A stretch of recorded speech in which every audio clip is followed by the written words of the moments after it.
మోకాల నొప్పులకు ఎటువంటి సర్జరీ లేకుండా ఎపియాన్ పెయిన్ క్లినిక్ అందిస్తున్న అత్యాధునిక చికిత్స. సుమన్ టీవీ ప్రేక్షకులకు నమస్తే and welcome to my show from the bottom of the heart. Movie artist association elections ప్రారంభమైంది, హడావుడంతా ప్రారంభమైంది. మంచు విష్ణు గారు కూడా నామినేషన్స్ వేసిన తర్వాత, ఆ ప్యానెల్ను ప్రకటించిన తర్వాత ఆ హీట్ ఇంకా ఎక్కువైంది.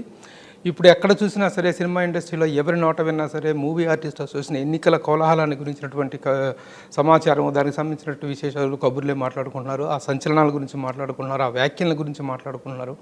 సో వాతావరణం అయితే చాలా హీట్ ఎక్కింది. ఈ నేపథ్యంలో ప్రధాన అభ్యర్థి అయినటువంటి మంచు విష్ణు గారు, ప్రెసిడెంట్గా పోటీ చేసినటువంటి మంచు విష్ణు గారు మనతో ఉన్నారు. విష్ణు గారు, వెల్కమ్ అండి. నమస్తే. నమస్కారం ప్రభు గారు, బాగున్నారా? బాగున్నాను. మిమ్మల్ని బాగున్నారని అయితే మాత్రం అడగను, ఎందుకంటే you're looking very fit, dynamic and energetic. So మిమ్మల్ని ఆ ప్రశ్న అడగటం కరెక్ట్ కానే కాదు అసలు.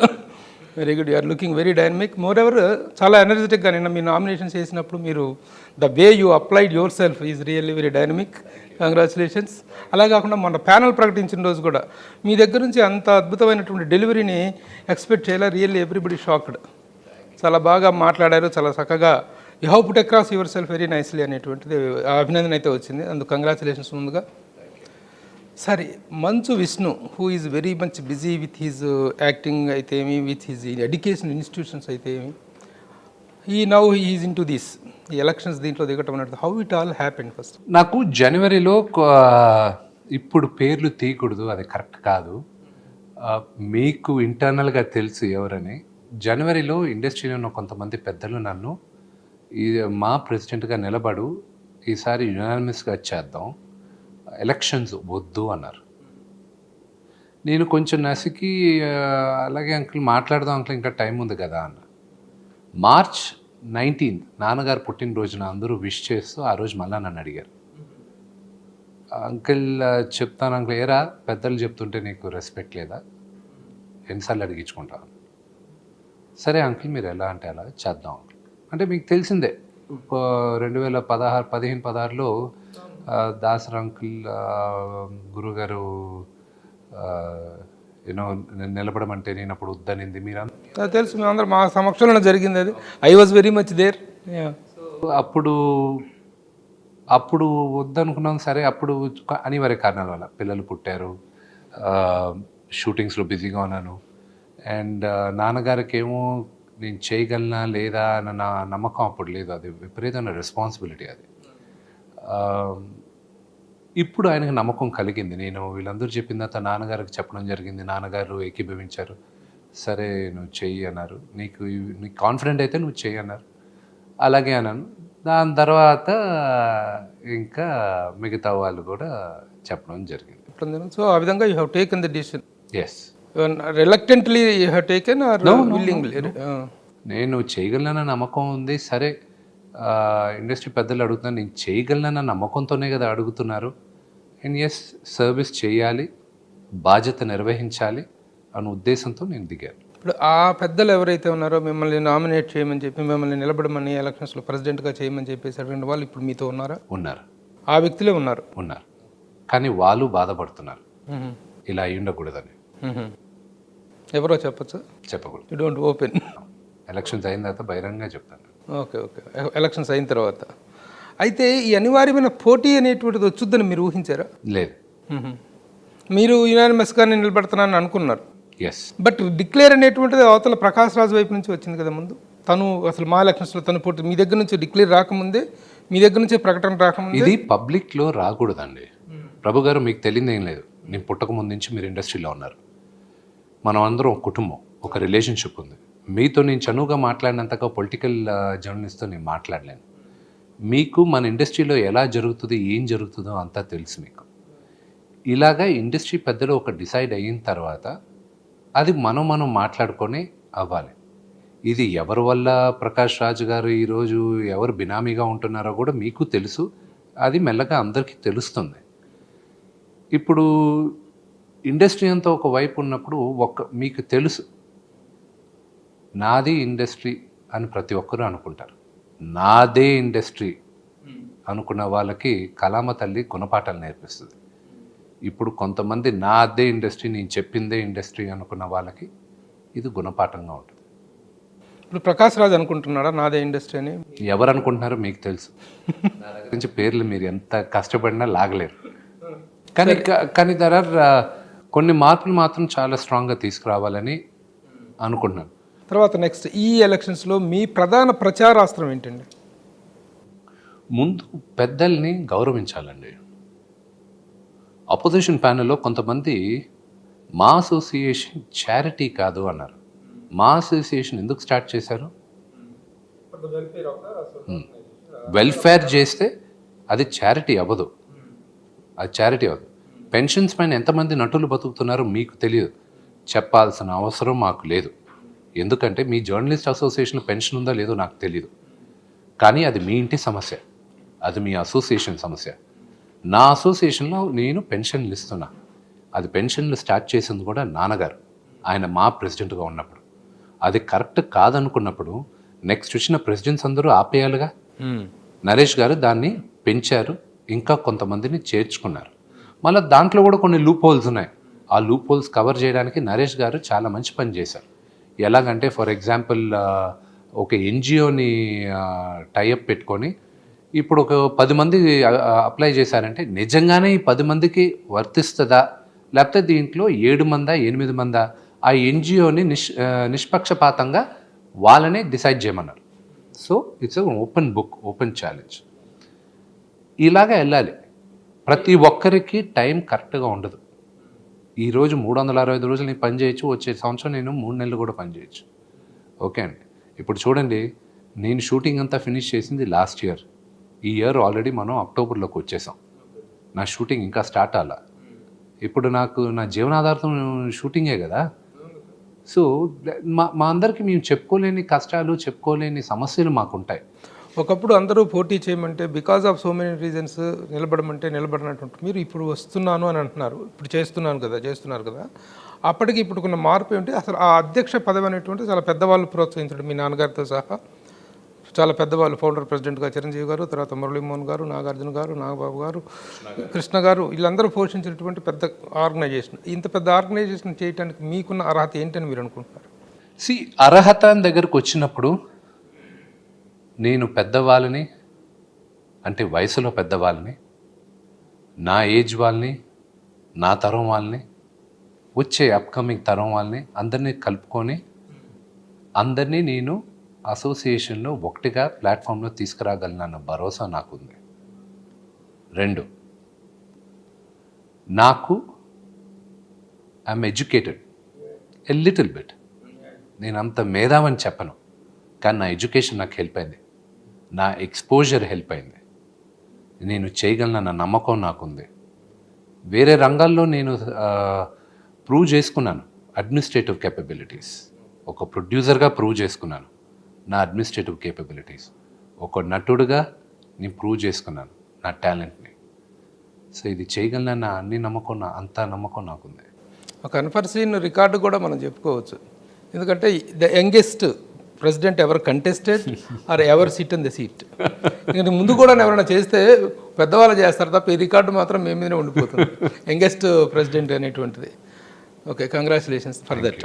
పోతే ఈ ఆర్గనైజేషన్లో ఉన్నటువంటి ప్రధానమైనటువంటి లోపాలు ఇప్పటిదాకా జరిగినాయి ఏమని మీరు అనుకుంటున్నారు? వాటి లోపాలు అనేది నేను చెప్పనండి. 25 సంవత్సరాల ముందు మా అసోసియేషన్ స్టార్ట్ చేసినప్పుడు అప్పుడున్న ఛాలెంజెస్ వేరే. అప్పుడు చాలా తక్కువ ఛాలెంజెస్ ఉన్నాయి, ఇప్పుడు విపరీతమైన ఛాలెంజెస్ ఉన్నాయి. ఆ ఛాలెంజెస్కి ఎలా పరిష్కారం తీసుకురావాలో ఒక ప్యానెల్గా మేమందరం కూర్చొని మేమందరం డిసైడ్ చేయాలి. మేము ఒక్కరమే డిసైడ్ చేసేది కాదు, ఏకదాటిగా నేను డిసైడ్ చేస్తే ఇది కుదిరేది కాదు. ఇంతకుముందు ఏమేమి జరిగినాయి అనేటువంటి దాని మీద మీకు అవగాహన ఉందా? ఎస్.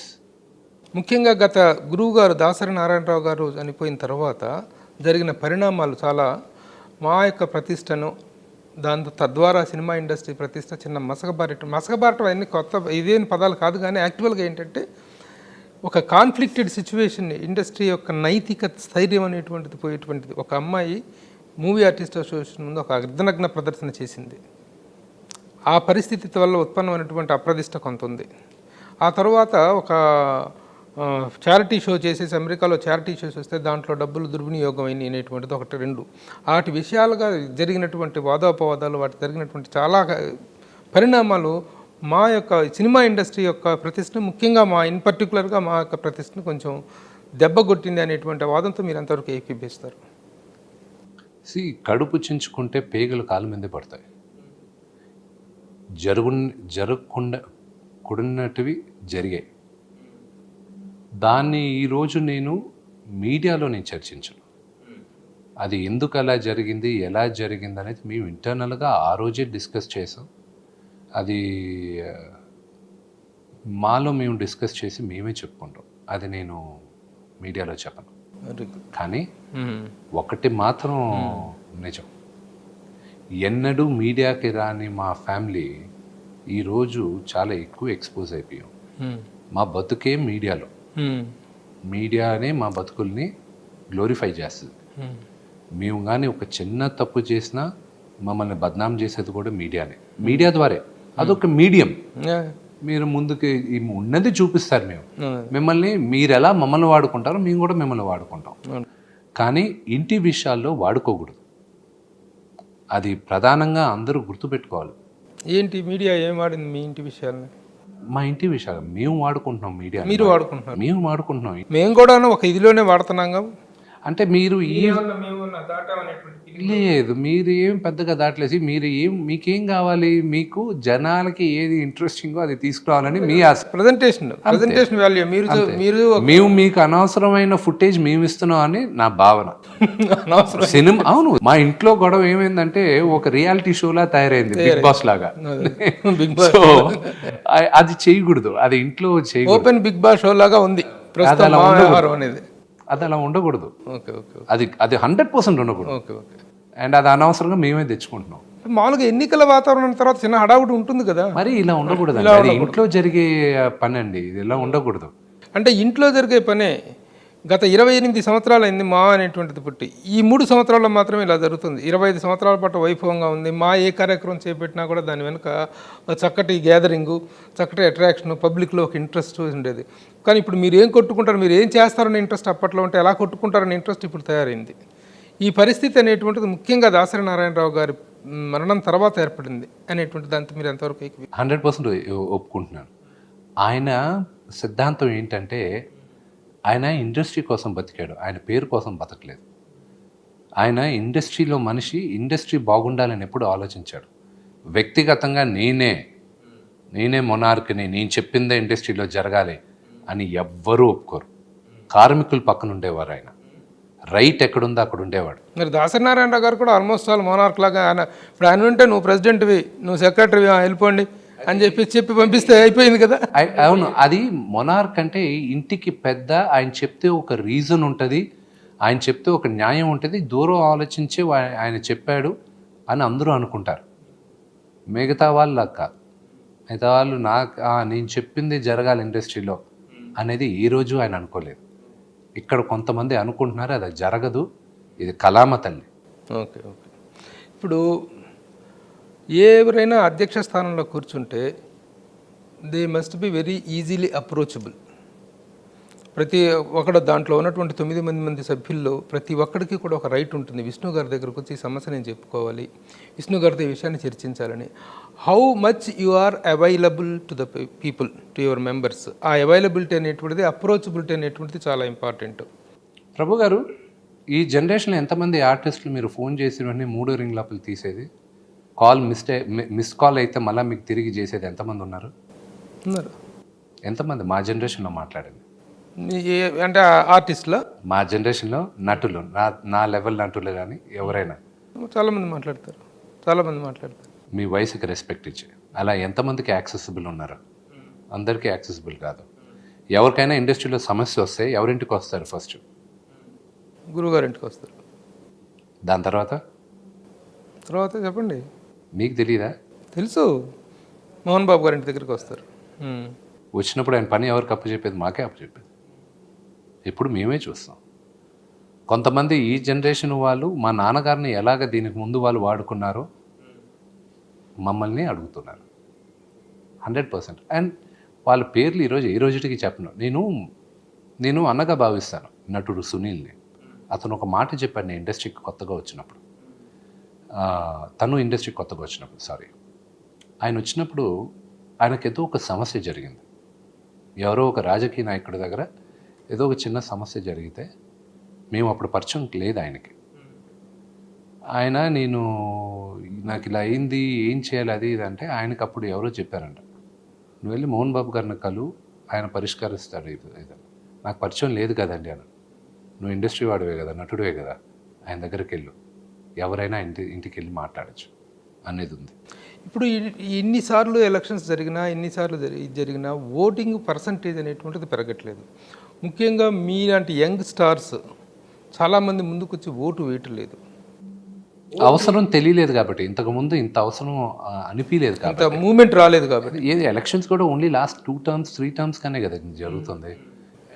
అంత మోస్ట్ ఆఫ్ ద టైమ్స్ ఇనానిమసే జరిగినాయి. ఎలక్షన్స్ కాదు, యుద్ధం జరుగుతుంది ఇప్పుడు. ఈ ఓటింగ్ పర్సంటేజ్ పెంచడానికి ఇప్పుడు ఏమైనా చేస్తారా? యంగ్ స్టార్స్ చాలామంది రావట్లేదు, వస్తారా? నేను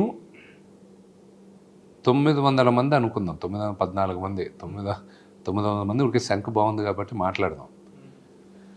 ఈ 900 మందిలో కనీసం నా ఉద్దేశం 80% 90% ఓటింగ్కి వస్తారని నాకు నమ్మకం ఉంది ఈసారి. ఓకే, ఒక 10% తీసేసేయండి, ఎందుకంటే వాళ్ళందరూ విదేశాల్లో ఉండడాలు, వేరే రాష్ట్రాల్లో మేము అందరితో మాట్లాడినప్పుడు మా మెయిన్ వృత్తి యాక్టింగ్. సో ఆ పని పైన ఒక 10 to 15% అని తీసుకోండి. ఒక 100-150 మంది దాకా మేము మాట్లాడిన వాళ్ళు వేరే విదేశాల్లో ఉన్నారు, కొంతమంది వేరే రాష్ట్రాల్లో ఉన్నారు షూటింగ్ల పైన. ఇప్పుడు కొంతమంది వస్తున్నారు. ఇప్పుడు నా అత్యంత ఆత్మీయుడు ఒక నటుడు ఉన్నాడు, అతను దుబాయ్లో షూటింగ్ చేస్తున్నాడు. I'm coming for you man అన్నాడు. ఆ మాట చాలు. సో అతను సొంత డబ్బుతో అతను షూటింగ్ ఒక రోజు వేరే షెడ్యూల్ మార్చుకొని వస్తున్నాడు అతను. అలా వచ్చేవాళ్ళు ఉన్నారు. సరే, ఒక యుద్ధ వాతావరణాన్ని తలపించేలాగా జరుగుతున్నట్టు, ఒక జనరల్ ఎలక్షన్స్ తలపించేలాగా జరుగుతున్నట్టు ఈ ఎన్నికల్లో, ఆ ఎన్నికల్లో జరిగినట్టుగానే తైలాల పంపకాలు, ఆ ఎన్నికల్లో జరిగినట్టుగానే పార్టీలు, మందు పార్టీలు, ఇవి అన్నీ జరుగుతున్నాయనేటువంటి ఒక ప్రచారం జరుగుతుంది. ఇది ఎంతవరకు నిజం? అది అదంతా బ్లడీ రూమర్ అండి. అది ఎండడానికి బాగుండదు కదా అని చెప్పుకుంటున్నారు, కానీ ప్రాక్టికాలిటీ మందు పార్టీలు ఇవన్నీ నేను తాగను. సో నాకు ఎవరైనా వచ్చి నాతో కూర్చొని అంటే నాకు గ్యారంటీ నా ఇంట్లో డ్రింక్స్ ఉన్నాయి. నేను తాగను, కానీ మా ఇంట్లో డ్రింక్స్ ఉన్నాయి. మా ఇంటికి ఎవరైనా వస్తే వాళ్ళకి డ్రింక్ పోయడానికి. ప్రతి ఇండస్ట్రీలో తాగనని మాత్రాన గొప్పోడేం కాదు, చెడ్డోళ్ళు ఏం కాదు. అది ఎవరెవరికి ఒక్కొక్క టేస్ట్ ఉంటుంది. Everybody will have their evening SIP. నాకేమో విపరీతంగా చాక్లెట్లు, బిస్కెట్లు అంటే ఇష్టం. అవి ఎక్కువ తింటే అది మంచిది కాదు, ఎక్కువ తాగినా ఎవరికి మంచిది కాదు. సో ఏది ఎక్కువ చేసినా అది మంచిది కాదు. సో ఈ మందు పార్టీలు ఏవో పంచి పెడుతున్నారు అనేది సిల్లి. ఒక ఫ్యామిలీలో అదంతా జరిగేది కాదు. మీతో పాటే ప్యానెల్లో మీ ప్యానెల్కి అవతల అపోజిట్ ప్యానెల్కి కాకుండా మధ్యలో ఒక వ్యక్తి పోటీ చేస్తున్నాడు, ఒక ఆసక్తికరమైన వ్యక్తి, జనరల్ సెక్రటరీ పోస్ట్కి. బండ్ల గణేష్ అనేటువంటి వ్యక్తి. ఆ బండ్ల గణేష్ అనే వ్యక్తి చేసినటువంటి కామెంట్, మందు పార్టీలు ఇస్తున్నారు, తాయిలాలు పెడుతున్నారు, అవి చేస్తామంటారు, ఇవి చేస్తామంటున్నారు, వాగ్దానాలు చేస్తున్నారు, హైదరాబాద్కు సముద్రాన్ని తెస్తామంటున్నారు, ఇలాంటి ప్రామిసులన్నీ చేస్తున్నారు, ఎవరి మాటలో నమ్మద్దు, నా మాటలే నమ్మండి అని చెప్తున్నాడు అతను. దీంట్లో అదెంతవరకు మీరు ఏకీపిస్తారు? బండ్ల గణేష్ గారంటే ఇండస్ట్రీలో 900 మందికి ఆయన అంటే ఇష్టం. ఆయన్ని ఎవరు అతని ఇష్టం లేదు అని చెప్పేవాడు ఎవడో ఉండడు. అందరికైనా మాట్లాడతారు, మాట్లాడే స్వేచ్ఛ ఆయనకుంది, ఆయన మాట్లాడచ్చు. ఆయన మాట్లాడిన దాంట్లో ఎంతవరకు నిజం ఉందో తర్వాత ఆలోచిద్దాం. అయితే నిజంగా కూడా ఈ ప్రలోభాల కార్యక్రమం అనేటువంటిది జరుగుతుందనేటువంటి దాన్ని మీ అవతల వైపు జరుగుతుందా, పోనీ మీరు చేయట్లేదు, అవతల వైపు జరుగుతుందనేటువంటిది ఏమన్నా ఉంది? ఉండదండి. నేను నమ్మను. ప్రకాష్ రాజ్ గారు డబ్బులు ఇస్తున్నారు, గిఫ్ట్లు ఇస్తున్నారు ఓట్లు వేయడానికి, ఆ గిఫ్ట్లు తీసుకొని ఇలా చేస్తానే నేను నమ్మను. ఆయన మరీ అంతకి దిగజారాల్సిన అవసరం కూడా ఆయనకు లేదు. మీ ప్రచార శైలి ఏంటి చెప్పండి? మీరు ఎలా ప్రచారం చేస్తున్నారు? ఎందుకంటే ఈసారి తెలుగు నటుల ఆత్మగౌరవం కోసం అందరూ నా ప్యానెల్ని నన్ను ఎన్నుకోవాలి అనే స్లోగన్ నాది. తెలుగు నటుల ఆత్మగౌరవం ఎక్కడ పోయిందని చెప్పేసి, ఎక్కడ జారిపోయిందని చెప్పేసి మీరు అనుకుంటున్నారు? ఏమని? లాస్ట్ 3 termsగా కొంచెం ఇష్యూస్ జరుగుతున్నాయని. అందుకే ఆటి విషయం అది ఆత్మగౌరవం అనేటువంటిది ఇక్కడ మెయిన్ ప్రధాన ఎజెండా. 100%.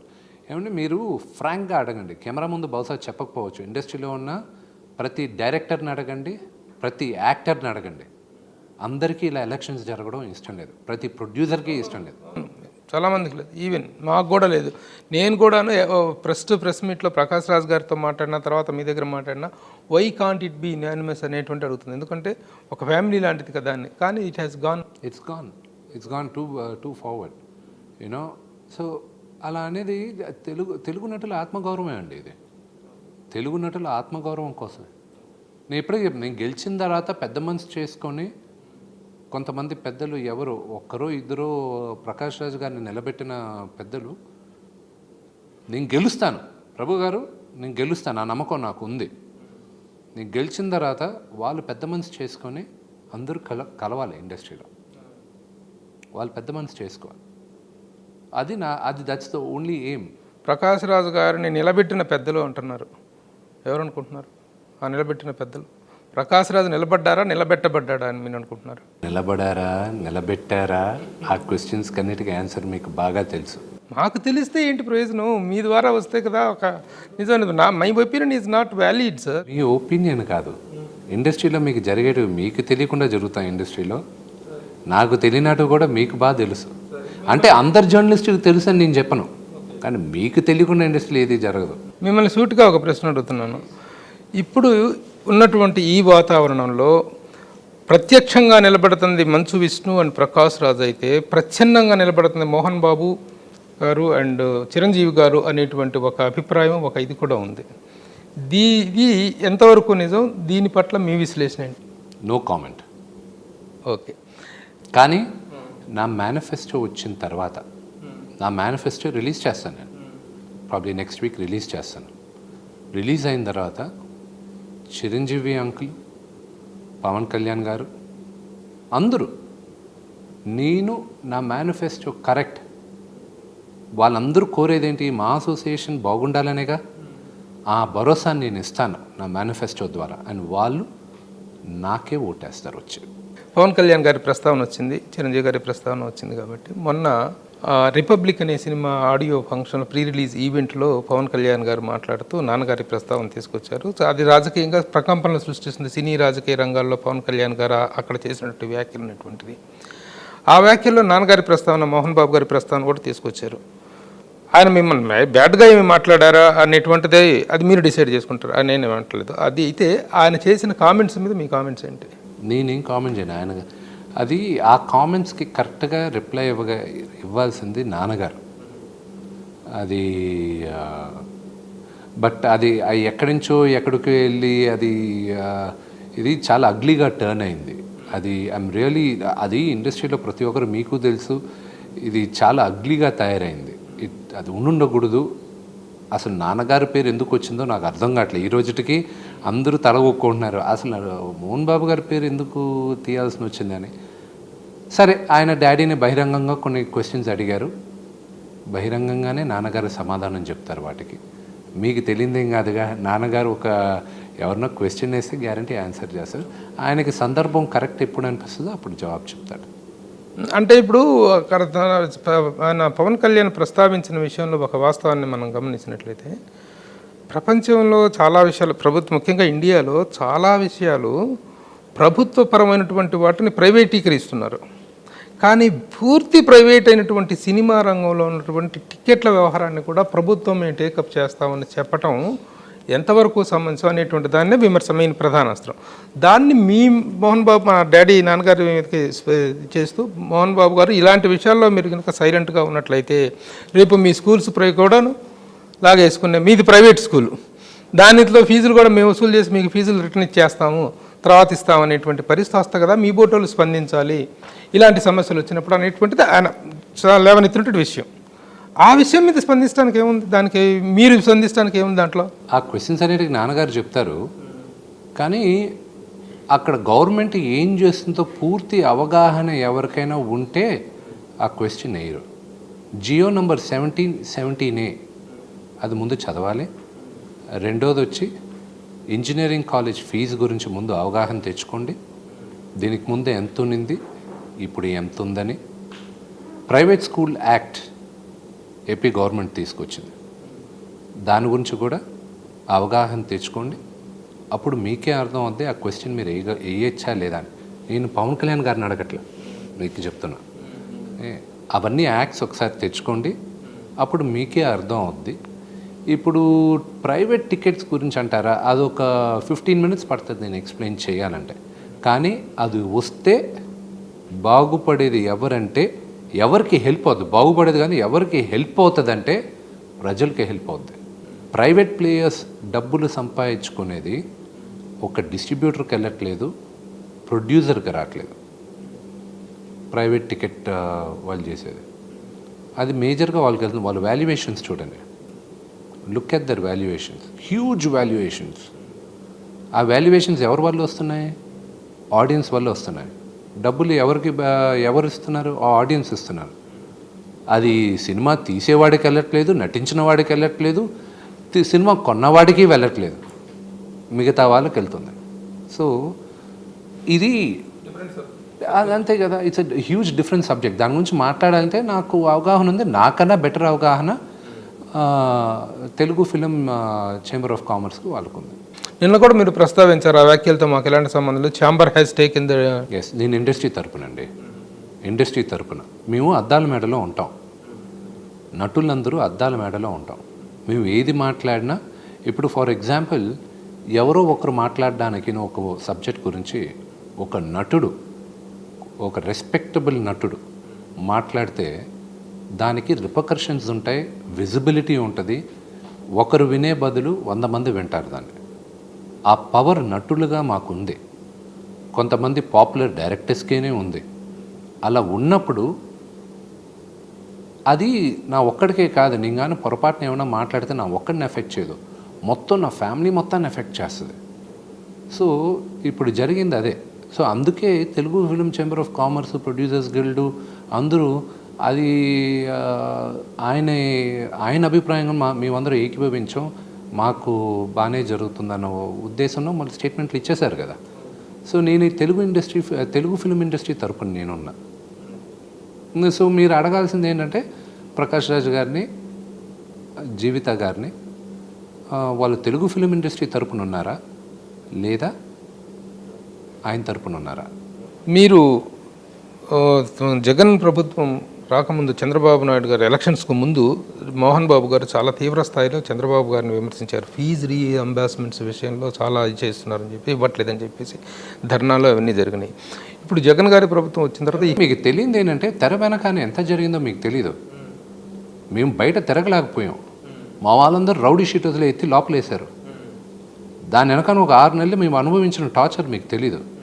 మీకు ఓన్లీ చేసిన ఒక ధర్నా ఒకటే కనిపిస్తుంది, దాని వెనకాల జరిగిన ఎంత మానసికంగా మేము ఇబ్బంది పడామో, అసలు ఆ ఏరియాలో మేము స్ట్రాంగ్ హోల్డ్ కాదు అని ప్రూవ్ చేయడానికి మా వాళ్ళని ఎంతమంది పైన కేసులు నమోదయ్యాయో, ఎంతమంది లోకల్ రాజకీయ నాయకులు అక్కడ ఓవర్ యాక్షన్ చేశారో దాన్ని తట్టుకొని నిలబడి ఈరోజు ఉన్నాం. నాన్నగారు రాజకీయానికి దూరంగా ఉన్నారు, చాలా దూరంగా ఉన్నారు, లాగారు ఆయన్ని, బహిరంగంగా లాగారు. మీకు పబ్లిక్కి తెలిసింది బహిరంగంగా కొన్నే, తెలియంది చాలా జరిగాయి ఆయన బయటకు రావడానికి. సరే, వాట్ ఎవర్ ఇట్ ఈస్, ఆ టైంలో ఫీజు రీఎంబర్స్మెంట్ విషయంలో మీరు మీ ఫ్యామిలీ ఎలా సఫర్ అయింది, దాన్ని ఎంత సఫికేట్ చేశారనేటువంటిది అది వేరే విషయం. ఫీజు రీఎంబర్స్మెంట్స్ అప్పుడు విపరీతంగా విమర్శలు, ప్రతి విమర్శలు జరిగింది. కానీ జగన్ గారి ప్రభుత్వం వచ్చిన తర్వాత, జగన్మోహన్ రెడ్డి గారు అధికారంలోకి వచ్చిన తర్వాత మళ్ళీ ఆ ఫీజు రీఎంబర్స్మెంట్స్ విషయంలో ఇంకా నోరెత్తడానికి కూడా లేనటువంటి ఇది జరుగుతుంది, ఆ ఎంబార్స్మెంట్ జరగట్లేదు. మీరు అడగటానికి కూడా అమ్మ ఒడి స్కీమ్ ఉంది తెలుసా, అది డైరెక్ట్గా మదర్స్ అకౌంట్కే వెళ్ళిపోతున్నాయి డబ్బులు. ఇప్పుడు దాకైతే ఇన్స్టాల్మెంట్లో, ఇప్పుడు దాకైతే లేదు. అంతేగా, అదే కదా రీఎంబర్స్మెంట్, అదేగా అమ్మఒడి స్కీమే అది.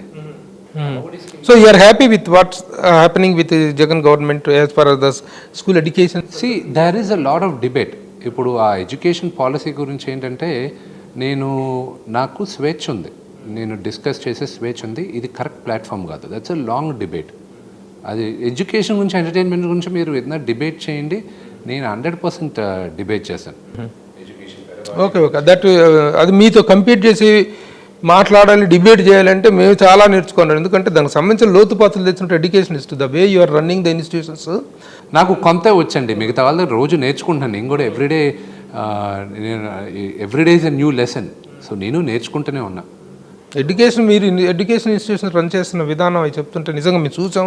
కొన్ని సందర్భాల్లో వచ్చి చాలాసార్లు అక్కడ కానీ ఇక్కడ కానీ వచ్చి చూసాం. చాలా అద్భుతంగా ఉంటుంది, చాలా సిస్టమేటిక్గా ఉంటుంది. మాకు చాలా ఆశ్చర్యకరమైన విషయం. ఈ విషయంలో మిమ్మల్ని ఓపెన్గా అభినందించేది ఏంటంటే the way you are organising the institutions in such a way. ఎంత కార్పొరేట్ స్టైల్గా, ఎంత డిసిప్లైన్గా, ఎందుకంటే డిసిప్లైన్గా మారు పేరుగా మోహన్ బాబు గారిని చెప్పుకుంటాం. మోహన్ బాబు గారు ఎన్ని అదర వ్యాపకాల్లో ఇది సినిమా వీటిలో ఉన్నప్పటికీ కూడా ఎడ్యుకేషన్ ఇన్స్టిట్యూషన్స్ రన్నింగ్ విషయానికి వచ్చేటప్పటికి ఆయనకి ఇక పేరు. It's a temple of learning. Vidyanikethan మేమందరం ఒక గుడిగా భావిస్తాం. మీ ప్యానెల్లో అందరూ 20 ఎగ్జిక్యూటివ్ మెంబర్స్ అందరి గురించి కాదు, ఈచ్ అండ్ ఎవరీ పర్సన్ గురించి మీరు చెప్పారు. ముఖ్యంగా మీకు చేదోడు ఓదోడుగా ఉండేటువంటి ప్రధానమైనటువంటి వ్యక్తి ప్రధాన కార్యదర్శి, general secretary, that is Raghubabu గారు. రఘుబాబు గారి ఎంపిక మీద రఘు గారి మీరు అసలు ప్యానల్ని తీసుకోవడానికి చేసిన ఎక్సర్సైజ్ ఏంటండి? అందరికీ యాక్సెసిబుల్గా ఉండాలి, అందరూ సలహాలు కావాలి, వాళ్ళ మేధస్సు నాకు కావాలి, ఆఫీస్ బేరర్స్లో ఉన్న ప్రతి ఒక్కరు మేధస్సు కావాలి, నేను చెప్పిన దానికంతా ఏకీభవించిన వాళ్ళు కావాలి. నాకు ఎలాంటి టీం కావాలంటే నా డెసిషన్ క్వశ్చన్ చేయాలి, కానీ 4 గోడల మధ్య దాన్ని ఒక డెసిషన్ తీసుకున్నాడు, ఒక డెసిషన్ తీసుకోకముందు సలహా అడుగుతా, అందరి సలహాలు తీసుకుంటా, అందరిది నేను ఇన్కార్పొరేట్ చేస్తాననేది ఏ లీడరు చేయకూడదు కూడా.